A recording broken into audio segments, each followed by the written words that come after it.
நான் தமிழன்.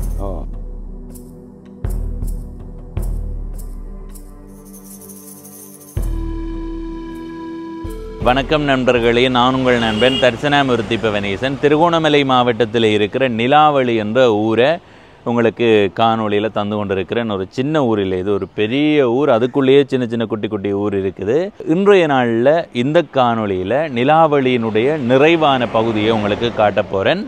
இக்பால் நகர். இக்பால் நகர்ன்றது ஒரு தனிப்பெயராக அழைக்கப்பட்டாலும் இதுவும் நிலாவளிக்குள்ளே தான் வரும் என்று சொல்லியிருக்கிறார்கள். எனவே அந்த அடிப்படையில் நிறைவாக இக்பால் நகரை உங்களுக்கு காட்ட போகிறேன். எங்கே இருக்குன்றதை காட்டுறேன்னு வாங்குவோம். ஈழத்தில் கிழக்கு மாகாணத்தில் திருகோணமலை மாவட்டத்தில் இந்த இடத்துல இருக்குது இக்பால் நகர்.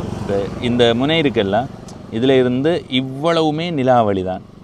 நாங்கள் இந்த பகுதியை ஏற்கனவே சில காணொளிகளை தந்துட்டோம். பார்க்காதவர்கள் பவனீசன் என்ற யூடியூப் சேனலுக்கு போய் பிளேலிஸ்ட்டுக்குள்ளே நிலாவளி எக்ஸ்ப்ளோரண்ட் இருக்கும், அதில் கொடுத்து நீங்கள் ஒவ்வொரு காணொளியையும் பார்க்கலாம். நாங்கள் இப்போ எப்படி எங்களுடைய பயணத்தை ஆரம்பிக்க போகிறோம்னா, இந்த சிவப்பு கோடு இருக்குல்ல, சுத்த வர விட்ட கோடு, அந்த பகுதியை தான் உங்களுக்கு காட்ட போகிறோம்.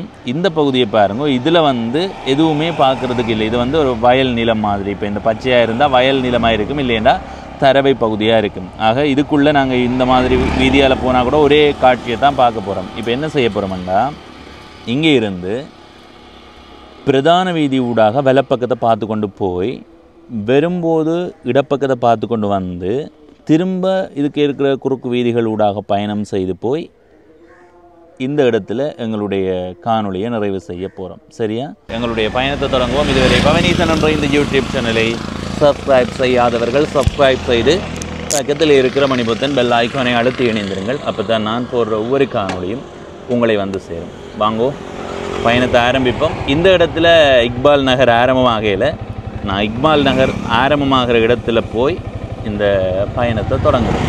இக்பால் நகருக்குள்ளே நுழைய போகிறோம். நான் வரைபடத்தின் அடிப்படையில் தான் காட்டுறேன்னு.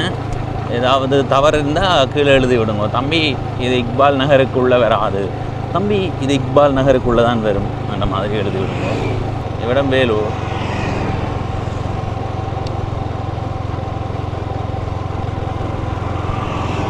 அதுக்குள்ளே வேறுங்க ஒரு புதிய வீடு கட்டப்பட்டு கொண்டு இருக்கு. இந்த வீதியால் நேராக போகணும். அதுக்கு முதல் நாங்கள் இந்த வீதிக்கு போய் வருவோம். கிண தூரம் போக வேண்டாம், ஒரு கொஞ்சம் தூரம் போய் வருவோம்.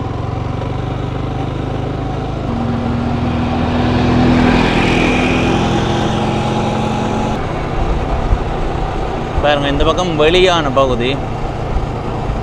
ஓ பறவைகளே பறவைகளே, பசி எடுத்த பறவைகளே. இப்படி நேராக போய் ஒரு பிரதான வீதியில் ஏறலாம். நாங்கள் அங்கே வரைக்கும் போக தேவையில்லை, திரும்பி போவோம். ஆனால் இந்த மாதிரியான இடங்களால் வேகமாக பைக் ஓடுறவர்கள் வருவார்கள், விரும்பி வருவார்கள். ஆனால் அது ஆபத்து தான். தவறு எங்களுடைய உடலில் எப்படி மாற்றங்கள் இருக்கும். கை விரைச்சிருதுன்னு வைங்க, கை ஒரு பக்கம் இழுத்த மாதிரி வந்துடுதுன்னா என்ன செய்கிறது? வேகமாக போய் ஆளை இழுத்து விட்டுரும். அப்படி வராத நான் சொல்லிக்கொண்டு இல்லை தானே. அப்போ அதனால் அளவான வேகத்தில் போவோம். பிரதான வீதியில் போய் சந்திக்கிறோம். பிரதான வீதிக்கு வந்துட்டோம். அந்த பகுதியில் நிறைய வீடுகள், எனக்கு நான் வீட்டு திட்டம் கொடுக்கப்பட்டிருக்கேன்னு நினைக்கிறேன். இந்த குறுக்கு வீதிக்குள்ளே தான் போய் வந்தாங்க. இதே மாதிரி இந்த வீதியினுடைய வலப்பக்கத்தில் திக்கு திக்காக நிறைய குறுக்கு வீதிகள் போகுது. எல்லாமே அதே மாதிரி தான் இருக்கும். அதனால் இப்படி நேர பிரதான வீதியால் பயணம் செய்வோம். பயணம் செய்யும்போது வலப்பக்கத்தில் ஏதாவது வித்தியாசமான இடங்கள் வந்தால் காட்டுறேன்.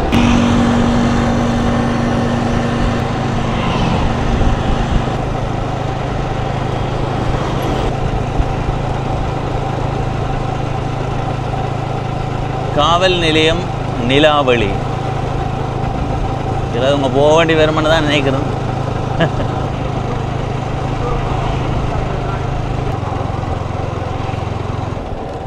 அண்ணா, உங்களோட பேர்? நாங்கள் யூடியூப் சேனல் உண்டு. உங்களோட வாழ்க்கை எப்படி போகுது? நோன்பு? சரி. இது எவ்வளத்தோட இக்பால் நகர் முடியுது இந்த வீதியில்? இதோட சரிதானே? இக்பால் நகர் அந்த ஏற்றத்தோட முடியும். அதில் இருக்கிற ஏற்றத்தோடையா? அது வேறு ஊர் மாதிரி தான். சரி சரி. இங்கே என்ன மாதிரி மக்களோட வாழ்க்கை முறை வேலைகள்? கொஞ்சம் கஷ்டம் தான், தொழில் வாய்ப்பு எல்லாம் கொஞ்சம் கஷ்டம். சரி என்ன சரி நன்றி. கூகுள் வரைபடத்தில் இந்த இடத்தோட இக்பால் நகர் முடியுதுன்னு காட்டுது. ஆனால் அந்த அண்ணா சொன்னவர் அந்த ஏத்தம் வரைக்கும் போவான்ட்டு, நாங்கள் அங்கே வரைக்கும் போய் வருவோம்.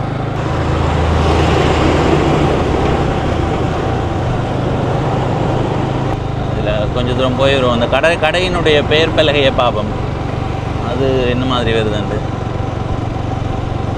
இவ்விடமெல்லாம் இக்பால் நகர் தான்.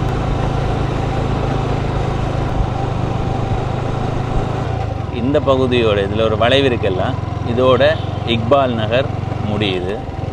நாங்கள் இனி திருப்பி கொண்டு போவோம். இதில் ஒரு பள்ளி இருக்குது. இப்போ நாங்கள் என்ன செய்ய போகிறோம்னா நேராக போக போகிறோம். நாங்கள் காணொளி ஆரம்பித்த இடத்துக்கு போய் பிறகு உள்ளூர் வீதிகளுக்கு போகும் வரைக்கும் இந்த பிரதான வீதியையும் வேலை பக்கத்தையும் உங்களுக்கு காட்டி கொண்டு போகிறேன்.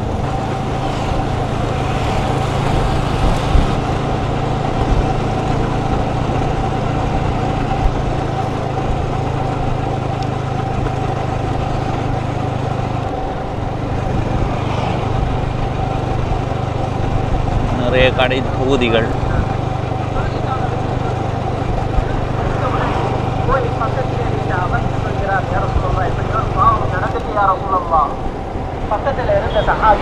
இதில் ஒரு பள்ளி.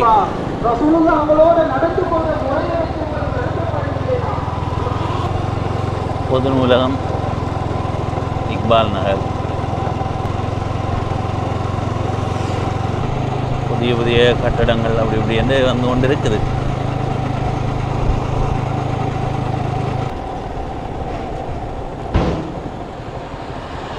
என்ன முகமதியா வித்தியாலயம். இந்த இடமெல்லாம் எதிர்காலம் ஒரு 100 வருடத்தில் பெரிய அளவு மாறுபட்டுரும். என்ன அறைகள் வந்து கூடுதலாக இப்போ அந்த கடற்கரை அண்டிய பகுதிகளில் தான் இருக்குது. எதிர்காலத்தில் இந்த இடத்துலையும் அதிகரிக்கும். அந்த சாப்பாடு கடை இருக்காரு, சாப்பிடுவோம். பசிக்குது. நேரம் 12:42. இப்படி பிரதான வீதியூடாக போவோம். இந்த வீட்டை பார்த்தீங்களா, வடிவாக இருக்குது. உண்மையாக வடிவாக இருக்குது, சத்தியமாக வடிவாக இருக்குது. அளவான வீடு, அழகான வீடு. இந்த பகுதியில் வீதி ஓரத்தில் தான் அதிகமாக வீடுகள் இருக்குது. மற்றபடி வெறுங்காணிகள் தான். இந்த மேலோட்டம் அவதானிக்கிற வரைக்கும் என்னால் சொல்ல முடியுது. இந்த கட்டடம் புதிய புதிய கட்டடங்கள் அப்படி இப்படின்லாம் வந்து கொண்டு தான் இருக்குது.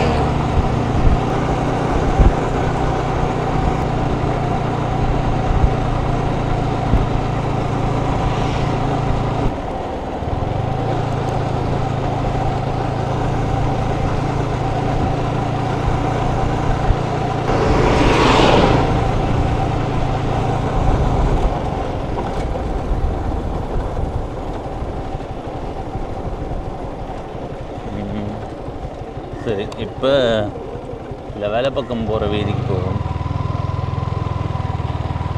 எந்த இடத்துல நிற்கிறோம்ன்றது அவங்களுக்கு நிழல் நின்று காட்டினா தான் தெரியும். இந்த இடத்துல இருந்து இப்படி இதுக்குள்ளே போய் பிறகு அப்படியே பிரதான வீதியூடாக போய் இந்த வளைவு வரைக்கும் போனாங்க. என்ன இந்த வளைவு வரைக்கும் போய் வந்துட்டோம். இந்த இடத்துக்கு வந்துட்டோம். இனி என்ன செய்ய போகிறோம்னா இதுக்குள்ளால் போய் இப்படி உள்ளூர் வீதிகளுக்குள்ளே போவோம். இந்த பகுதியில் ஒரு முதலை பூங்கா, முதலை குளம் ஒன்று இருக்குது அப்படின்னு காட்டுது. போய் ஒருக்கா பார்ப்போம். இதால் போவோம். இதால் போய் இதுக்குள்ளே போய் இப்படி வந்து இதுக்குள்ளால் வருவோம். என்ன இப்படி வருவோம். சரி, இனி நாங்கள் போகிற பாதைகளை அடிக்கடி உங்கள் இப்போ கூடுதலாக பார்க்குறவர்களுக்கு அது எங்கே போகுது வருதுன்னு தெரியாது. இப்போ நாங்கள் முதலை குளத்துக்கு போக போகிறோம், அவ்வளோதான். போகும் வரைக்கும் அந்த காட்சிகளை பாருங்க. நாங்கள் தம்பியாக்களை பாருங்க, ஆசையாக இருக்காக்களை பார்க்க. நோன்பு பண்டிகை வாழ்த்துக்கள். பார்த்தீங்களா, ஆசையாக இருக்கு என்ன வேலை பார்க்க. இந்த வேலை பக்க வீதிக்குள்ளே போகிறோம். குறுக்கொழுங்கைக்குள்ளே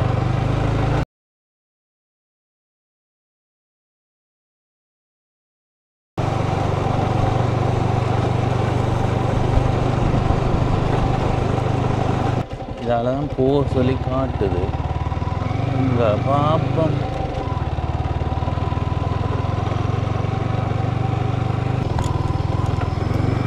வாகனங்கள் போயிருக்கின்றதால போகிறேன். இந்த இடம் தான் முதலை குளம் காட்டுது. நான் முதலையே காணையிலே, உள்ளுக்கு போக வேண்டாம்.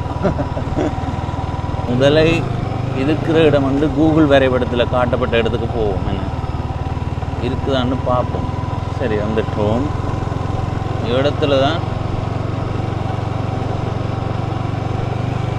முதலை இருக்குன்னு காட்டுது. நான் சும்மா கூட்டி வந்து நினைப்பீங்க, இங்கே வாங்க. சரியா தெரியுதா இதுக்குள்ளால? சரியா இப்போ முதலையே காணையில் நம்பி வந்தாங்க. எங்களுக்கு ஏமாற்றந்தேன். இந்த வெயிலுக்குள்ளால் அந்த தரவைக்குள்ளால் வந்தது உண்மையிலேயே மண்டை விரைக்குதப்பா. வெயிலுண்டா அப்படி வெயில். உங்கள் பாருங்க இவ்வளோ பறவைகள் உண்டு. அடுத்தது இதுக்குள்ளே நடுவில் இருக்கிற ஒரு மரத்தை பாருங்க, நல்லா இருக்குது. இந்த காட்சி நல்லா இருக்குது. ஆனால் முதலை இருக்குமெண்டு வந்தால் எல்லா நேரமும் முதலை இருக்காது. நாங்கள் வந்த நேரம் இல்லை. எங்களுக்கு இது ஏமாற்றம். நிறைய முதலைகள் இருக்கும், அதில் எந்த விதமான சந்தேகமுமே இல்லை. அதில் ஒரு அண்ணா வர கேட்டு பார்ப்போம், இந்த பக்கம் முதலை இருக்கான்னு. அக்கா அக்கா அக்கா அக்கா என்னக்கா நீங்கள் கண்டு கதைக்கிறது இது இல்லையா? அங்கே அங்கே அங்கே அங்கே செஞ்சோம்.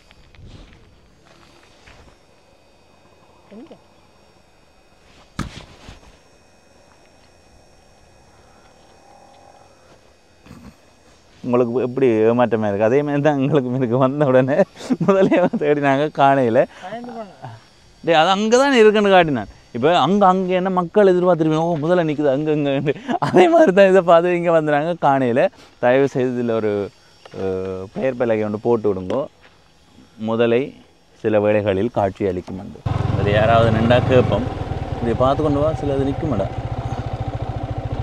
முதல்ல இப்போ நாங்கள் சும்மா பெம்பலுக்கு கதைக்கிறோம், ஆனால் முதல்ல எல்லா நேரமும் வராது தானே. என்ன சில வேளைகளில் இருக்கும், எல்லாருக்கும் அந்த பாக்கியம் கிடைக்காது.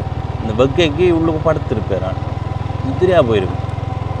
ஆக நீங்கள் மாலை வேலை நேரம் எப்படி எந்த நேரத்தில் வருமென்னு தெரியலை. தெரிஞ்சால் நல்லா இருக்கும்.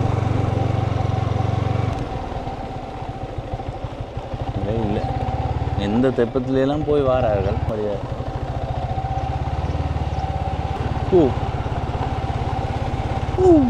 தோட்டம் படியாக இருக்கு. இப்பவும் இருக்குமா?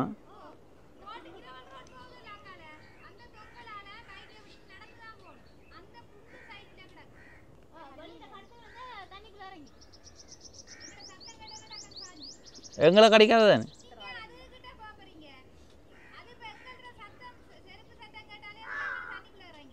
அப்புறம் போய் பார்க்குறேன்னு எல்லாம் பண்ணுறீங்க. ஓ இப்போ நாங்கள் இதால் போக போகிறோம், இந்த இதால் தான் போகிறோம். குறைஞ்சது ஒரு அரை மணித்தையெல்லாம் பார்த்து காணையிலேண்டா அறிவிச்சு விடுங்க, 2 பேரை காணையிலேண்டு. ஓ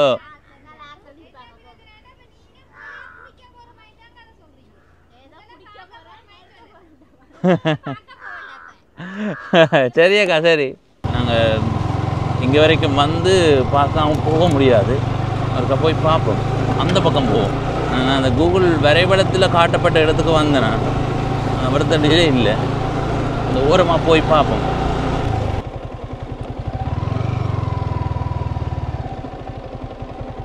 அந்த அக்காக்கள் சொன்னவே கட்டாயம் இருக்குமா? நீ பயப்படுறேன்னு? ஏன் பயப்படுற? அண்ணா வரேன்.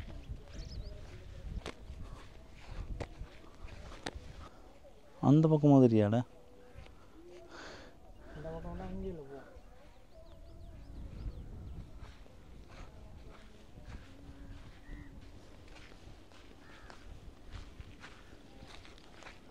சின்னல படித்தது ஞாபகம் வருது. ஒரு ஆளை முதல்ல பிடிச்சி கொண்டு போவோம். சின்ன படிக்க எனக்கு போய் நான் என்ன பிடிக்காது, உன்னை தான் பிடிக்கும்.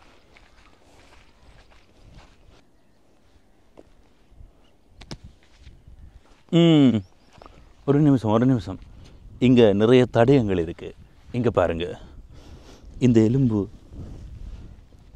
நிச்சயமாக இது மனிதனோட எறும்பில்லை. இதில் ஒரு பெரிய மூட்டு இருந்திருக்கு. அதனால் இது யாருடையதுன்றதை நாங்கள் இன்றைக்கி ஆராய போகிறோம். இந்த கார்பன் பரிசோதனை செய்து இது எத்தனை வருடங்களுக்கு முன்பு இந்த இடத்துல வந்ததுன்றதை ஆராய்வோம். வாங்குவோம். இப்படி அந்த அந்த அந்த கரைக்கும் போயிடுவோம். பார்த்துட்டு திரும்ப போவோம். அந்த அக்காக்கள் அப்புறம் அறிவிச்சு போடுவீங்க. அறிவிக்க சொன்னா இல்லை, 3 மணி தேலம் 1/2 மணி தேலம் காணாது.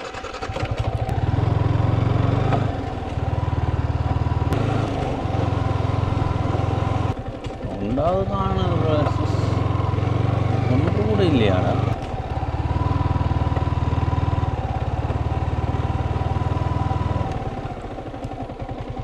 மழை கோயிலாக பாதையை முள்ளு பயிர் போட்டு அடைச்சாச்சு. மாற்றம் தான் மிச்சம். நேரம் பிழையோ தெரியல. எல்லாரும் எல்லா நேரமும் பார்க்க முடியாது தானே. சரி, இனி அங்கே போவோம். அம்மா காலையில் ஆக்களை தேட சொல்லாதேங்க. ஆக்களை தேட சொல்லாதேங்க, நாங்கள் வந்துட்டோம். யூடியூப் முதலே பார்க்கலாம்னு வந்தால் ஒரு பயணம் இல்லாமல் போச்சு. சரி அக்கா, அக்காக்கள் சொன்னதன் அடிப்படையில் போய் பார்த்துனாங்களா? நாங்கள் போனது முதலே இல்லையடா.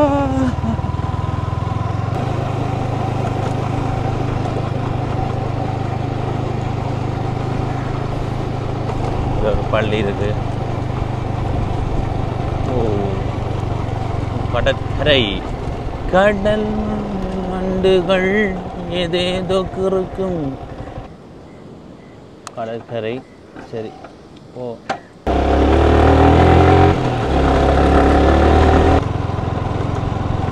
இந்த இடமெல்லாம் ஆரம்ப காலங்களில் விடுதிகளாக இருந்திருக்கா? சுனாமியால் பாதிக்கப்பட்டார். சுனாமி எனக்கு தெரியலை, தெரிந்தவர்கள் சொல்லுங்க. இதில் யாராவது வந்தால் கேட்கலாம். சின்னப்படியில் வந்தால் கதைக்கிறாங்க, இல்லை வைக்கப்படுறாங்க.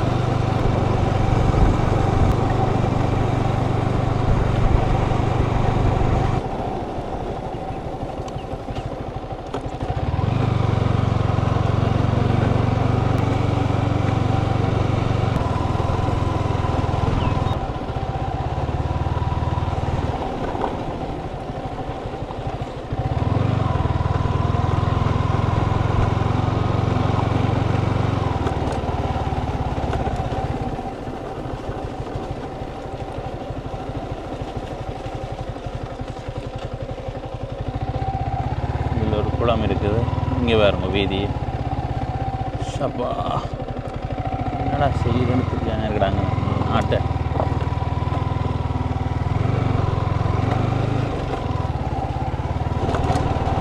கோழி பண்ணை உள்ள போகலாது.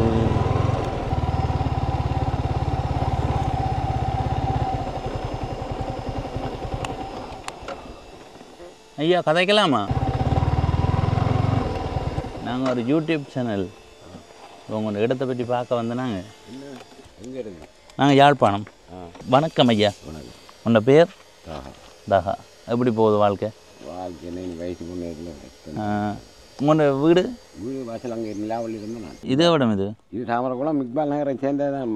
இக்பால் நகருக்குள்ளே தானே வருது இது? இந்த இடம் எப்படி உங்களுக்கு பிடிச்சிருக்கா? இந்த இடம் இடம் மாடு கிடைக்க ஒரு 120 மாடு. அதை வச்சு ஆள் 1 ரூபாய்க்காரன் மேய்ச்சிட்டு வருவான். சரி, அவனுக்கு 50 ரூபாய் இந்த சம்பளம் கொடுக்கும். எனக்கு 78 வயசு. ஆனால் சின்ன படியன் மாதிரி இருக்குது. யாரு? 47 47 வயதுன்னு தான் நினைச்சேன் நான். 47ஆம் ஆண்டு பிறந்தேன். 1947ஆம் ஆண்டு. அப்போ நீங்கள் பிறந்து ஒரு வருஷத்தால் ஆங்கிலேயர்கள் இப்போ பார்த்தினும் உங்களை பயத்தில் போடினுமா நீங்கள் போராட்டம்? நான் பிறந்தாண்டா உங்களுக்கு சுதந்திரம் கிடைச்சி 47ஆம் ஆண்டு. 48ஆம் ஆண்டு தான் எங்களுக்கு சுதந்திரம் கிடைச்சது. 47 இந்தியா கிடைச்சி. 47ஆம் ஆண்டுன்னா ஒரு 80ஆம் ஆண்டு மக்களோட ஒப்பிடும்போது இப்போ எப்படி இருக்கணும் எல்லாரும்? இப்போ ஒரு மனிதர்களை நீங்கள் அவதானிக்கிற வரைக்கும். நாங்கள் மனிதரை அவதானிக்கல. எங்களோட ஊரில் 2 இனம் தான் நாங்கள் இருந்தாங்க. 1 தமிழர் 1 முஸ்லீம்கள். மொழியின் அடிப்படையில் தமிழர்கள். ஆனால் நாங்கள் ஆளையால் இப்படி கீறுபடக்கூட இல்லை. அதை காட்டி கொடுக்கவும் இல்லை, கீறுபடவும் இல்லை. இன்றைக்கு அவங்க ஒரு நல்ல கட்டெல்லாம் வருவாங்க. அப்படித்தான் நாங்கள் இருக்கிறோம். தமிழர்களாக ஒற்றுமையாக இருக்கிறீங்க. ஒரு பிரச்சனை இல்லை. அவங்களோட வேண்டாம், எங்களோட வேட எங்களுக்கு தேவைண்டா அவங்கள்ட்ட போய் வாங்குவோம், அவங்களுக்கு தேவைண்டா எங்கள்கிட்ட வாங்குவோம். ஆனால் எங்களை பிரிக்கணும்னு யோசிக்கிறது அரசியல் சுய லாபத்துக்காக. என்ன பிரிக்கணும்ன்றால் இதில் கருத்து வேறுபாடு ஒன்றும் இல்லை. சோனவனுக்குள்ளே அதே மாதிரி இருக்குது. தமிழோட சேராதான்னு சொல்கிறோம். தமிழன் சொல்லுவான் சோனவன் காக்காவோட சேராதான்னு தெரியும் தானே உங்களுக்கு. அதுதான் ஒரு தமிழ் கட்சியாக இருக்கணும். அதாவது மொழியின் அடிப்படையில் அப்துல் ஹமீத் அவர்களே சொல்லியிருக்கிறார், தமிழர்கள் நான் தமிழன், இனத்தால் தமிழன், மார்க்கத்தால் நான் இஸ்லாம், அவன் சைவம், இன்னொருதன் கிறிஸ்தவம். இப்படி இதில் எங்கெண்ட தமிழர்கள் எல்லாரும் சேர்ந்து ஒரு இனக்கட்சியாக இதை உருவாக்கினா மட்டும்தான் எங்களுக்கு இப்படி வேண்டும் நான் நினைக்கிறேன். நீங்கள் என்ன நினைக்கிறீங்க? கினியாவில் வந்து முஸ்லீம்கள் கூட தமிழர் குறைவு. ஆனால் குறைவுன்னு சொல்கிறதுக்கு இல்லை, வாய்ப்பில்லை. அதில் பிரச்சனை என்னென்றால் மூதூரில் இருக்கு தமிழாக்கள், தம்பலாபத்தில் இருக்கு, மாவட்டம் திருவண்ணாமலை தானே, இங்கே நிலாவளியில் இருக்கு, இந்த திருவண்ணாமலையில் இருக்கு. எல்லா முழக்கெல்லாம் அவங்களுக்கு 2 MP வரதுக்கு சான்ஸ் இருக்கு. அவங்கள ஒத்துமை இல்லை. இவங்களுக்கு அந்த புறாம போட்டியால் சிங்களவன் ஒரு ஆள் 2 பேர் வருவார். அதுதானே அது எங்களை பிரிக்கிறது ஐயா. தமிழில் இருக்கிற கொஞ்சமும் இஸ்லாமத்தில் இருக்கிற கொஞ்சமும் என்னெல்லாம் கடைசி வரையும் பிரிக்க மாட்டாங்க. அதெல்லாம் ஒரே கதை தான். ஆனால் உங்களோட கதை எனக்கு பிடிச்சிருக்கு. நீ உங்களை மாதிரி எல்லாரும் இருந்தா இப்போ எங்கெண்ட பக்கத்துலேயும் பிள்ளைகள் இருக்கு ஐயா, எல்லாரும் அங்கேயும் பிள்ளை இருக்குது. அந்த பிள்ளைகளை மறந்து இனி நாங்கள் ஒன்றாகி ஒரு ஒரு ஒரு குடையில் நாங்கள் தமிழர்களாக இருக்கணும். இது வராது, சாத்தியம் இல்லைன்னு சாத்தியப்படாது, சாத்தியப்படுத்த விட மாட்டாங்க. அரச தலைவராக இருந்ததில் இவர் தான் சிறப்புண்டா யாரை சொல்லுவீங்க? வந்திருக்கா பரவாயில்லை. மோசமானதுண்டா? மோசமானதுண்டா இவன் தான். ஏன் மோசமானது? அவங்க ஆட்சி பிள்ளை. என்ன காரணத்துக்கு ஆப்பிளே? காரணம்னா எல்லாம் பிள்ளை தானே. இந்த மக்களுக்கு பொதுவாக இலங்கையை பொறுத்தவரை அவங்கள மக்களே அவங்களுக்கு எதிராக. அதுதான். சரி ஐயா, நன்றி. உங்களை சந்தித்து கதைச்சதில் மகிழ்ச்சி. இந்த பகுதியை தாமரை குளம்னு சொல்கிறார்கள், ஆனால் இது இக்பால் நகருக்குள்ளே தான் பெறுது. இந்த பகுதியால் போய் வருவோம். வீதியினுடைய 2 பக்கத்தையும் பார்த்து கொண்டு வாங்க. தொடர்ச்சியாக வீடுகள் தான். நிறைய குறுக்கு வீதிகள் இருக்குது. எல்லா குறுக்கு வீதிகளுக்குள்ளேயுமே போகையில் நாங்கள் சுற்றி வருவோம். எல்லா குறுக்கு வீதிகளுக்குள்ளேயுமே போனால் கன நாளாகும். அந்த அளவுக்கு குறுக்கு வீதிகள் இருக்குது.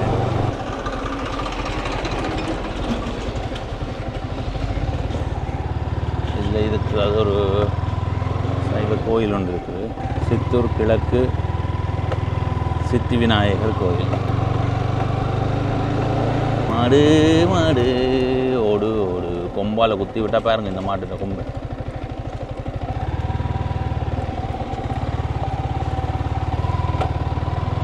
இதில் ஒரு கிறிஸ்தவ தேவாலயம்.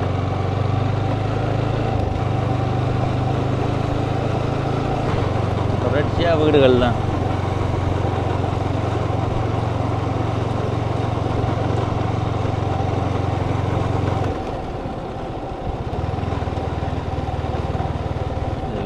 பள்ளி இருக்கு.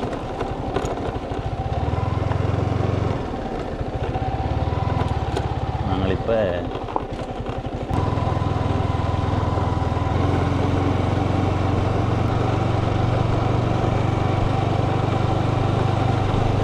கிட்ட நிறைய வீடுகள் தான், தொடர்ச்சியாக வீடுகள் தான். சரி,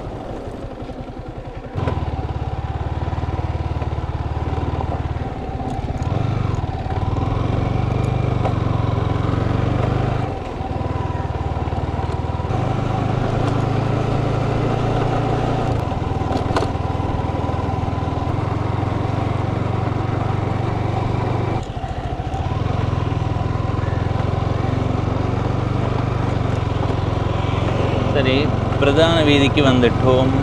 இன்றைய நாளோட நிலாவளி பயணம் முடியுது. நிலாவளி என்ற ஒரு பெரிய ஊருக்குள்ளே நிறைய சின்ன சின்ன ஊர்கள் இருக்குது. நிலாவளி என்றாலே பிரதானமாக கடற்கரை சுற்றுலா பயணிகள் தான். எனவே கடந்த காலங்களில் போட்ட காணொளிகளையும் பாருங்கோ. முழுமையான காணொளிகளை பார்க்க விரும்பினா பவனீசன் என்ற யூடியூப் சேனலுக்கு போய் பிளேலிஸ்ட்டுக்குள்ளே நிலாவளி என்று ஒரு பிளேலிஸ்ட் இருக்கும், நிலாவளி எக்ஸ்ப்ளோர் அண்டு. அதை அழுத்தி நீங்கள் எல்லா காணொளிகளையும் பார்க்கலாம். இப்போ இந்த நிலாவளி பயணத்தை நிறைவு செய்கிறேன். இதுவரை பவனீசன் என்ற இந்த யூடியூப் சேனலை சப்ஸ்கிரைப் செய்யாதவர்கள் சப்ஸ்கிரைப் செய்து பக்கத்தில் இருக்கிற மணிபொத்தன் பெல் ஐக்கானை அழுத்தி இணைந்திருங்கள். அப்போ தான் நான் போடுற ஒவ்வொரு காணொளியும் உங்களை வந்து சேரும். நன்றி, வணக்கம்.